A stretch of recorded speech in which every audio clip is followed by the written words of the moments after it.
Sveiki, kas žiūrit. Žodžiu, turiu kompresorių. Kiniškas toks 3 kW. Nu, galima turbūt buvo ir silpnesnį pirkti.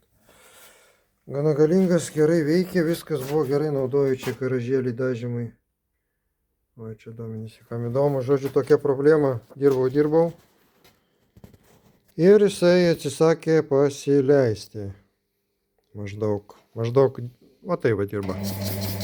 Ir nepasileidžia, kol nesuveikia, žodžiu, suveikia termorelė ir viską išjungia iš vis. Demonstruojam.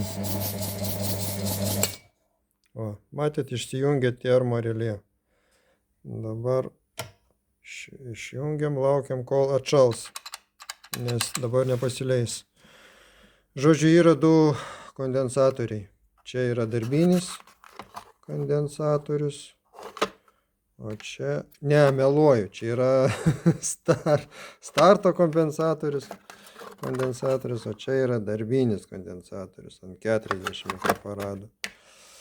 O tai vat pajungta viskas. Ir bandžiau čia ieškoti informacijos, nesu čia poliglotas labai, ten angliškai ir prancūziškai nemoku. O, jau atšalo, suveikė, pasileido. Žodžiu, kaip išsprendžiau problemą? Paprasčiausiai atsukau, atjungiau šitą startinį kondensatorių. Iš viso išimam. Velniop. Ir kas keisčiausia, kad tada puikiausiai pasileidžia.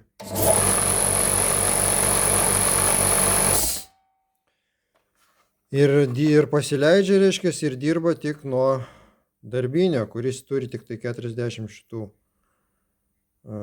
mikrofaradų. Nu, dar nebandžiau, kai slėgio daugiau, dabar aišku tuščias su slėgiu.